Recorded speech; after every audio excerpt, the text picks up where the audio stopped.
as long as possible.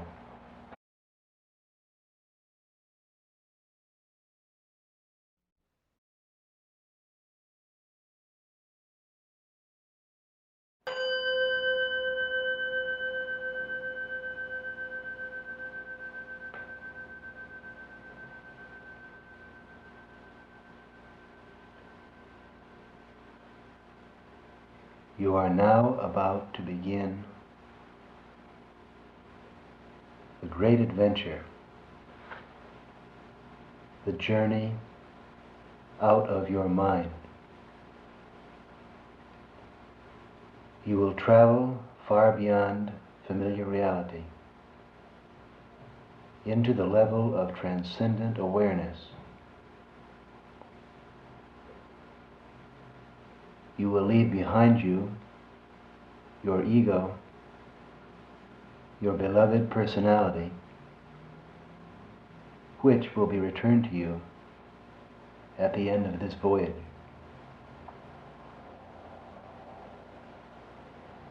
The goal of this trip is ecstasy, to move outside the boundaries of normal perception and consciousness into the far reaches of your nervous system.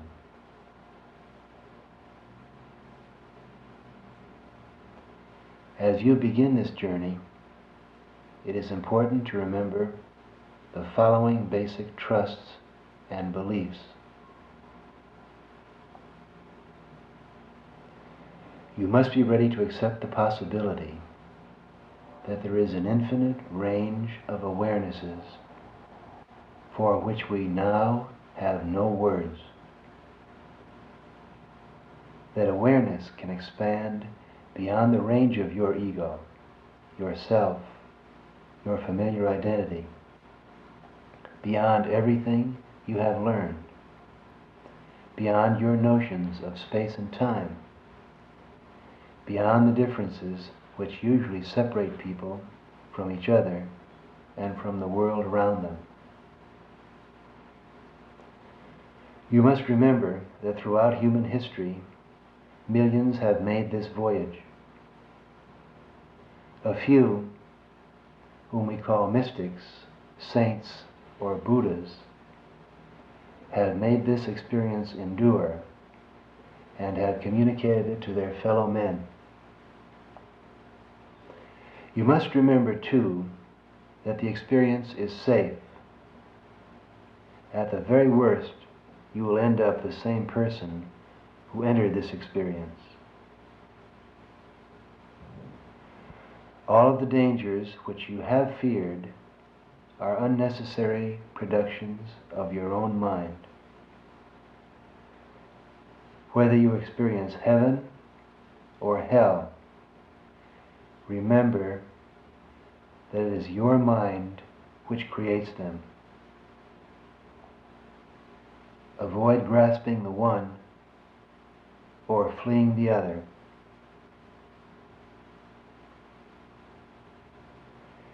You must maintain faith and trust in the potentiality of your own nervous system and the billion-year-old life process. With your ego left behind you,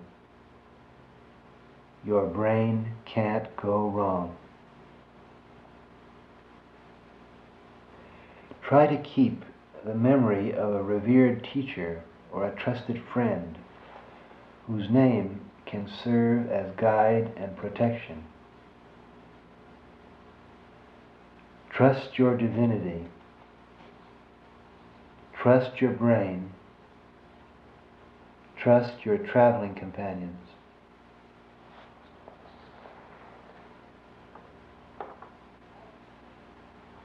Whenever in doubt, turn off your mind, relax, float downstream.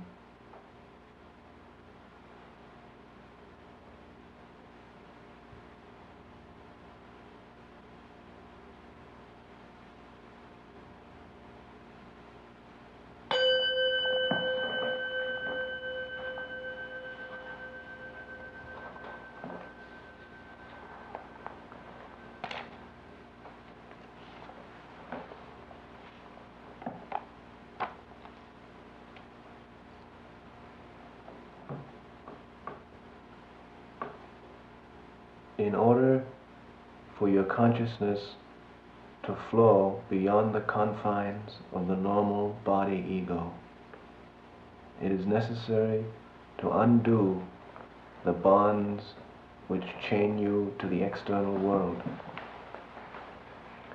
to dissolve the imprints your neurological camera has been carrying around. In other words, it is necessary to eliminate 5 major obstacles to a peaceful dying of the ego: anxiety, desire, anger, doubt, and inertia. Eliminate anxious restlessness. Avoid unnecessary moving and talking.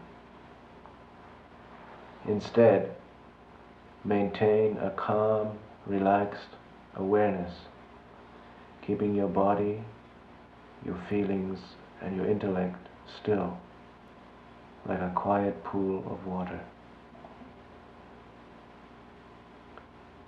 Eliminate all selfish wishes or desires. There is no room for wants or needs in the state of ego transcendence.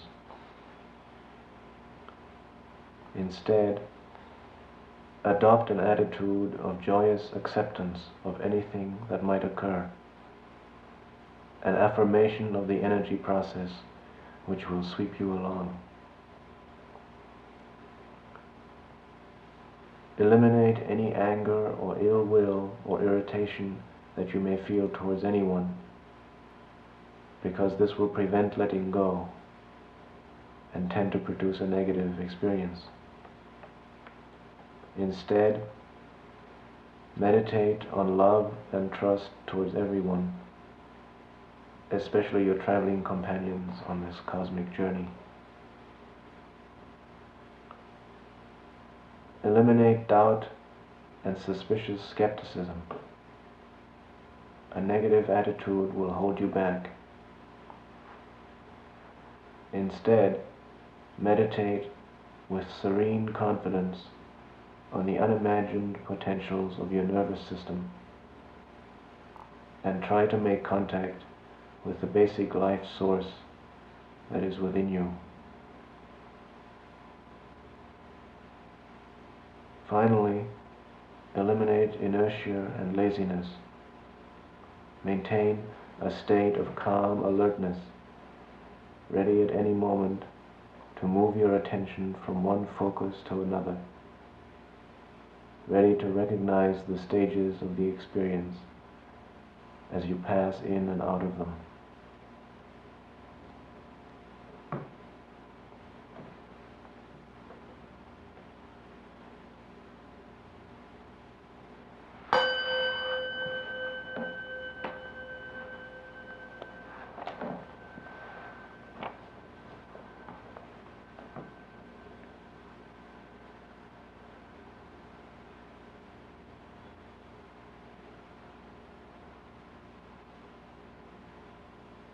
There are 3 main stages in this voyage. The first and most profound is called the experience of the clear light, or the void.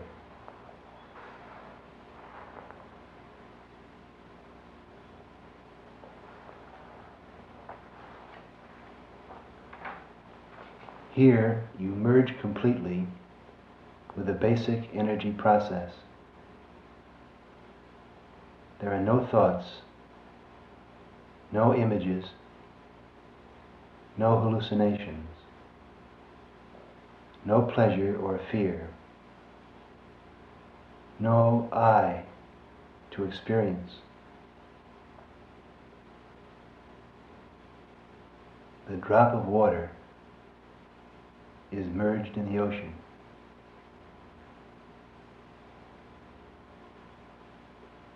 There is energy, light, flow, the network of process. You are gone. All boundaries dissolved.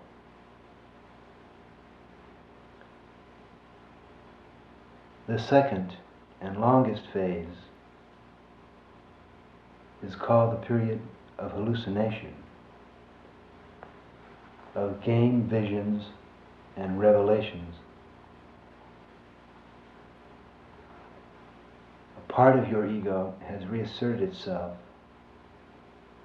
and a multitude of sounds, images, thoughts are created and dissipated at fantastic speed. Both heaven and hell, paradise or torture, may be experienced. Both come from you. The third phase is that of re-entry, or rebirth, or re-imprinting, where your ego strives to return to the body, to rebuild its familiar, everyday reality.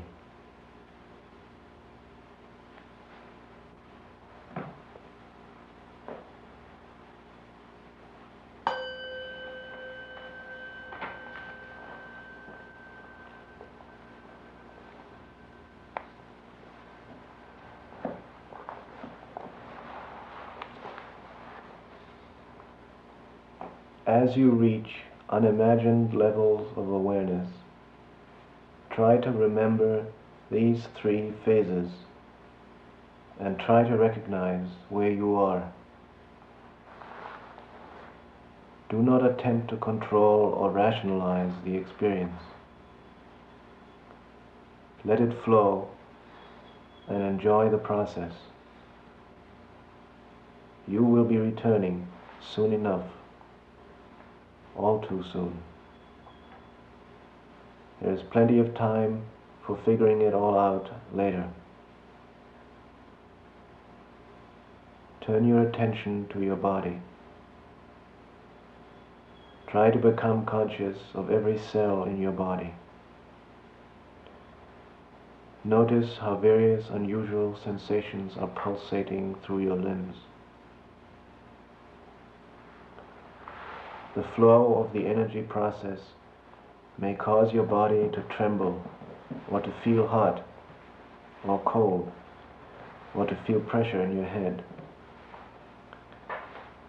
Just as a spaceship passes through the Earth's atmosphere and is subjected to unusual pressures before it can fly freely through space, so your consciousness, in separating from the physical frame of reference, may cause you to experience various unusual bodily sensations.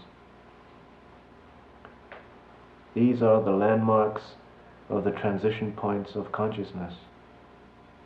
They are no cause for alarm. Actually, they can be enjoyed with delight and pleasure. Become one with the trembling and the warm pulsing. Use it to get out of yourself. Die consciously.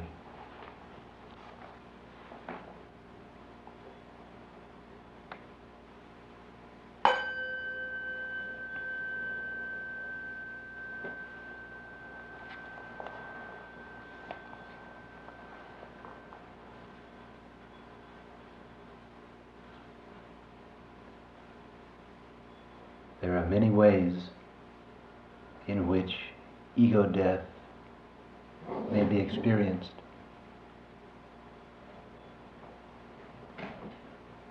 You may dissolve like liquid, or melt like wax, or shatter like broken glass,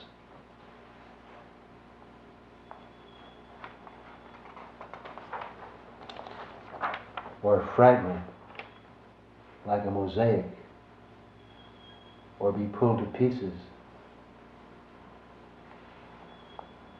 or disintegrate into vibrations of pure energy.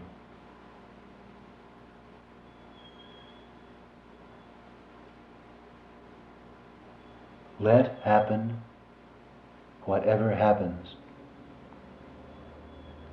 Don't struggle or try to control.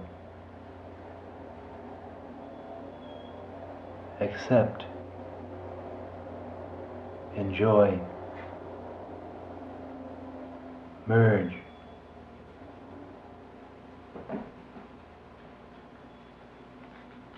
Exult, glorify, glorify, glorify.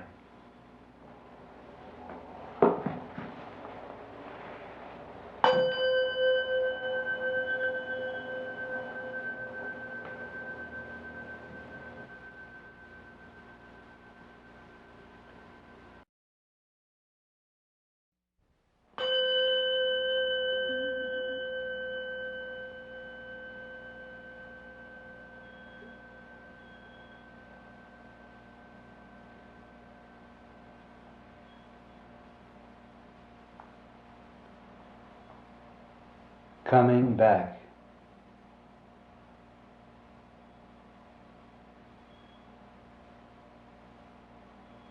You are now making the return voyage.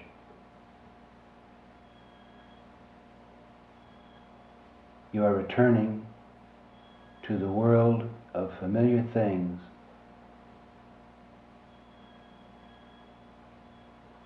This is a crucial period.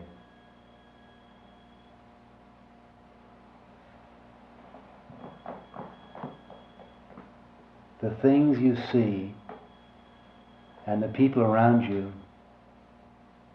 may still seem different to you.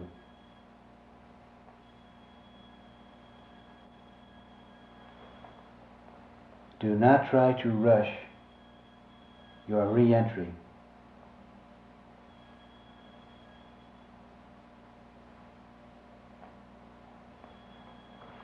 During the next few hours,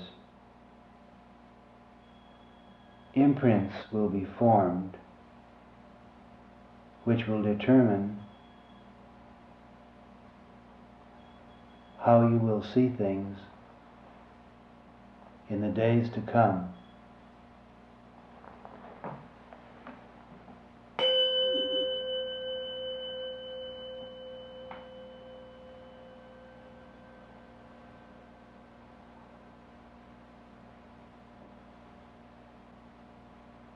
Be quiet and careful.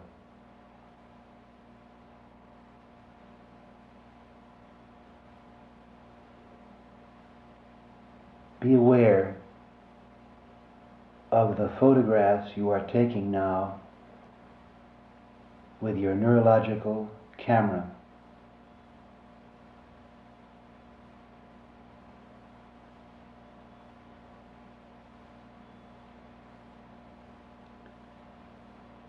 Do not expose yourself to distraction.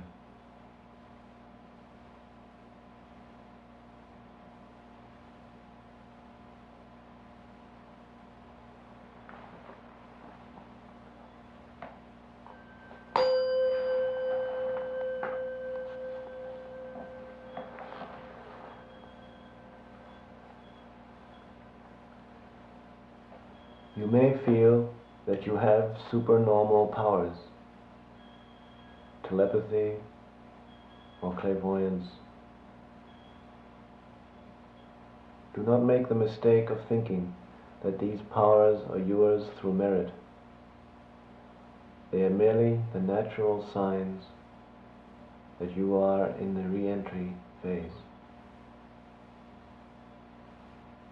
Recognize where you are.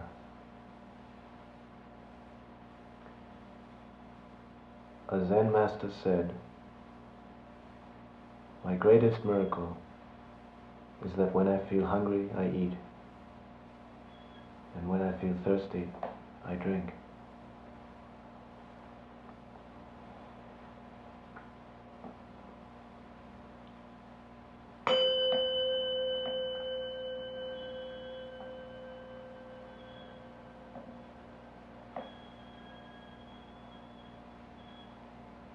As your spaceship re-enters the atmosphere of the planet, pay attention to where you are landing.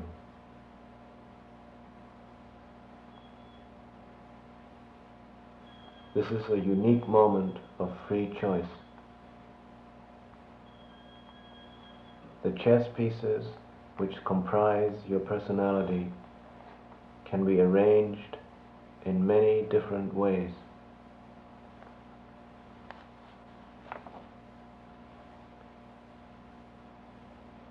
You may yourself, as an artist, develop the games of your life and lend it animation.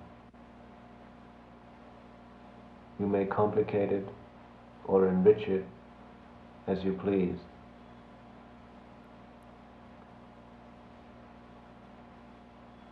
An endless multiplicity in the games of life.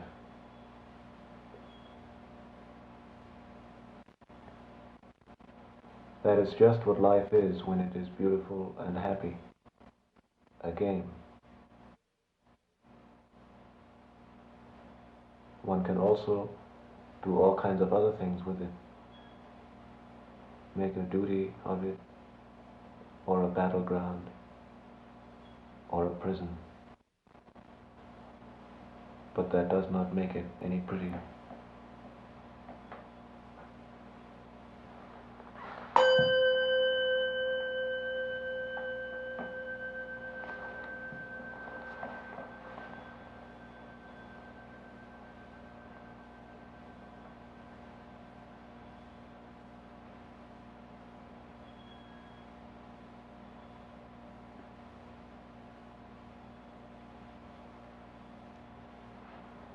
As you re-enter, it is important to remember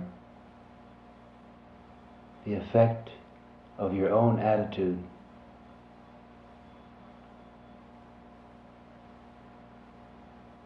Choose consciously.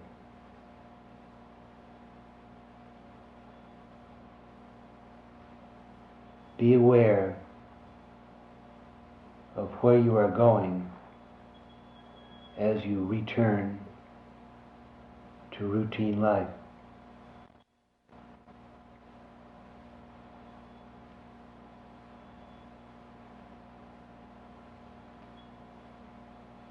Be impartial.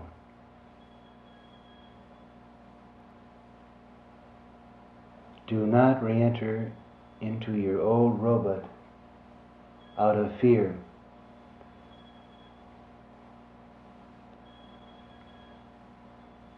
Do not rush back with desire or craving.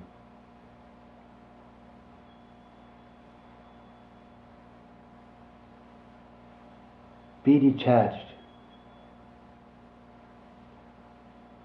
Choose your new self freely, consciously.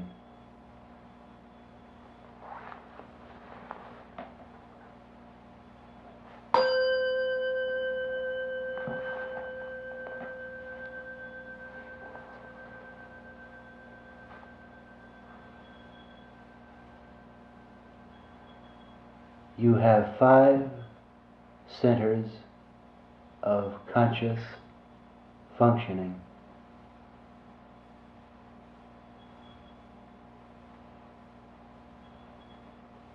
The thinking center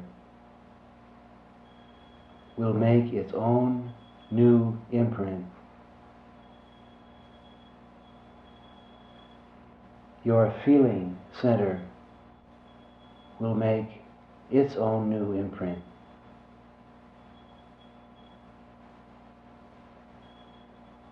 Your moving center will make its own new imprint.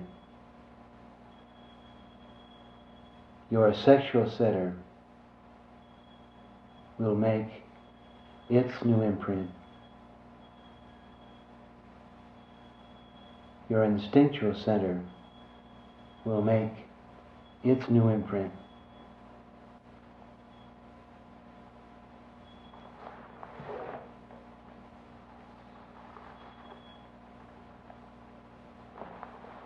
The imprints you are now making will govern much of your life in the days to come.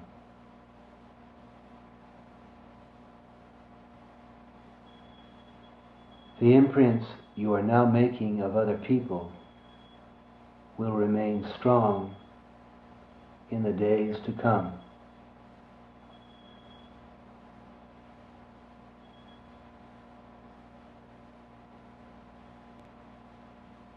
Don't rush. Don't grab. Don't hold on to any one pattern of thought or feeling.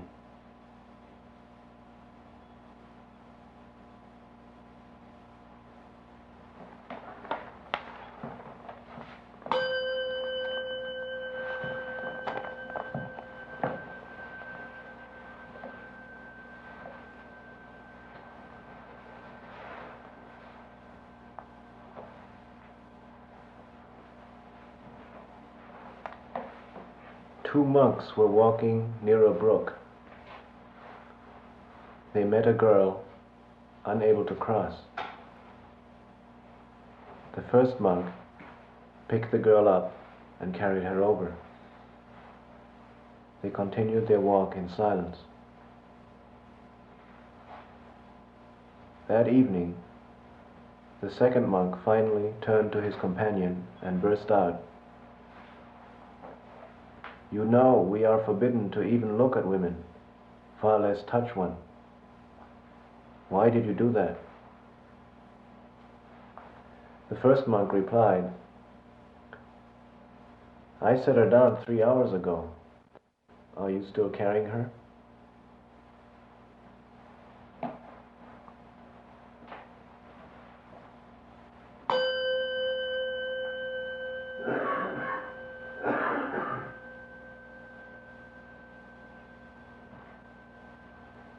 Try to remain high as long as possible.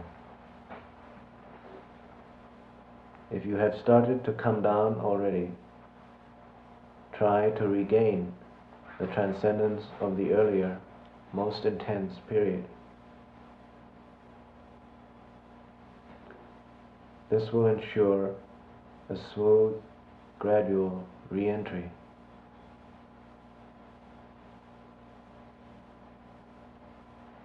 This is a precious opportunity for gaining insight and understanding.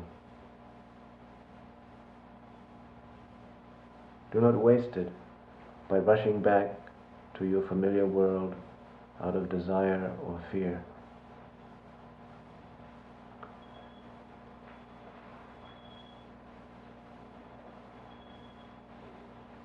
In order to prevent or postpone the return, meditate as follows. Think of your protective figure or guide as like the reflection of the moon in water, apparent yet non-existent, like illusion produced by magic.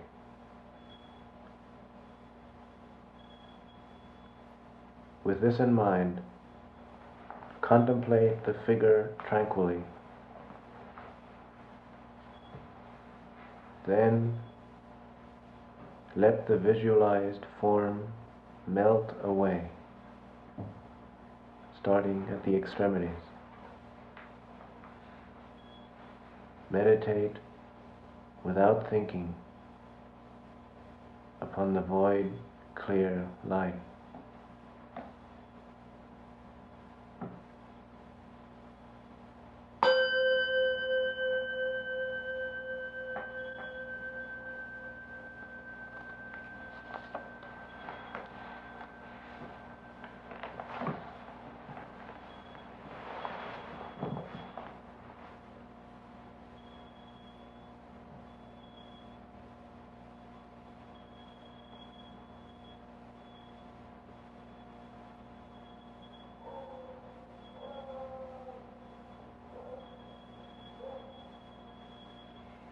If you have not found liberation in this session, there is still time.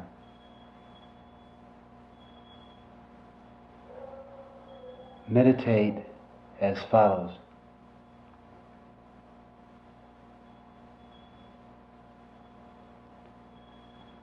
The visions and hallucinations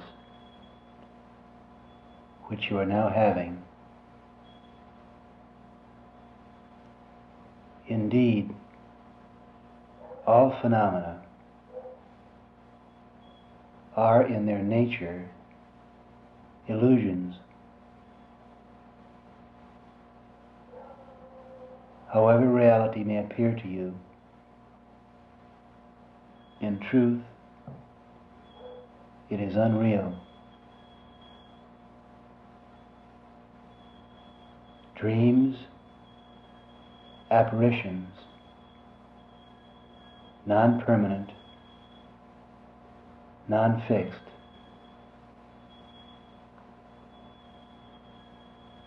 do not be attached or afraid of the products of your own mind.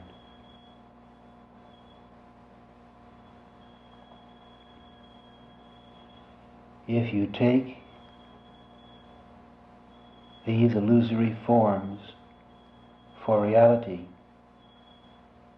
you will wander around in this confused existence.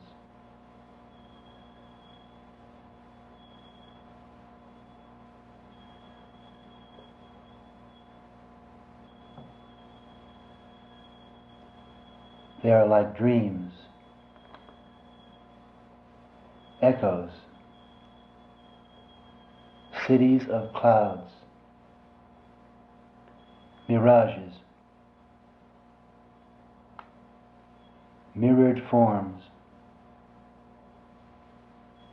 not real even for one moment.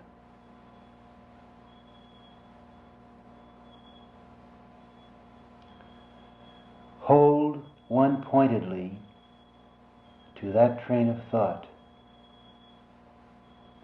and the belief that your visions are real will be dissipated.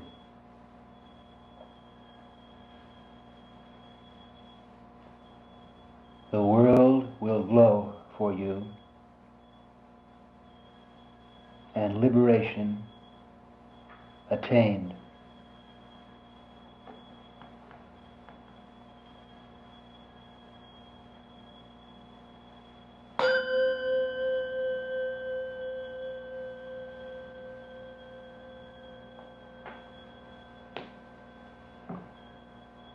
A man dreamed he was a butterfly. He woke up. He said, "Now I do not know whether I am a man who dreams he is a butterfly or a butterfly who dreams he is a man."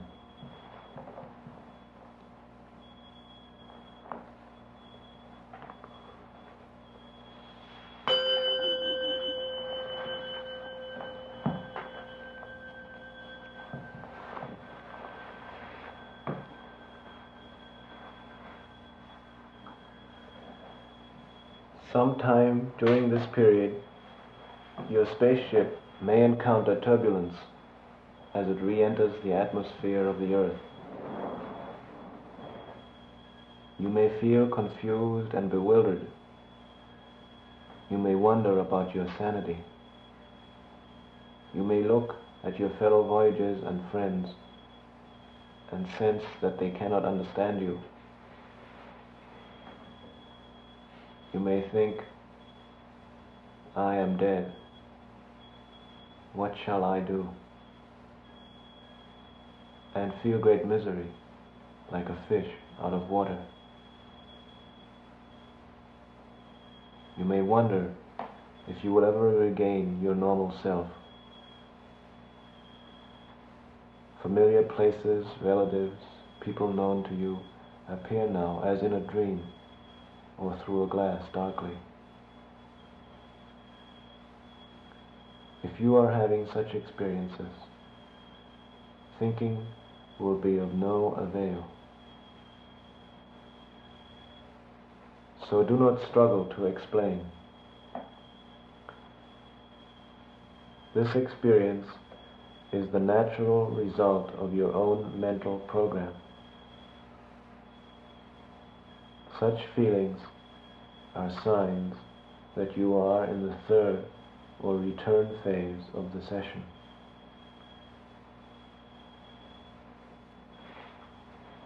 Trust your guide.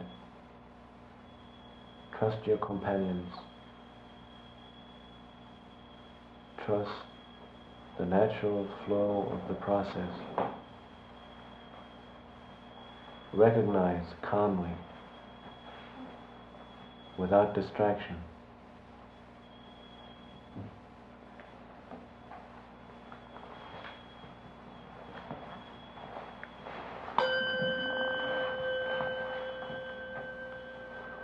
A man traveling across a field encountered a tiger.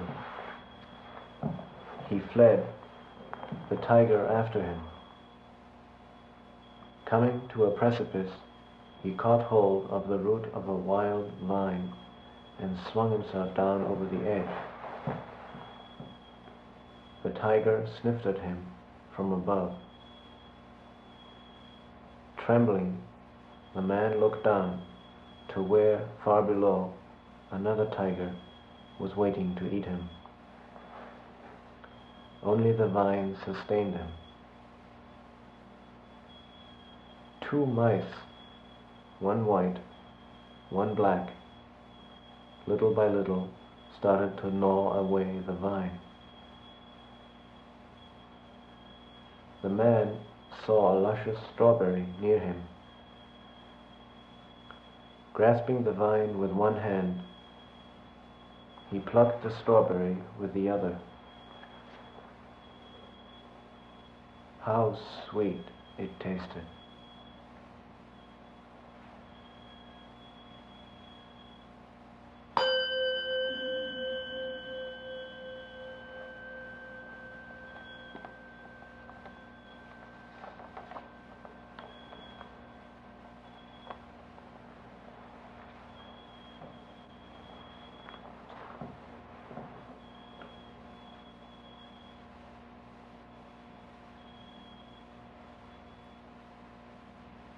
As you return from your psychedelic session, you see spread out before you the world, your former life,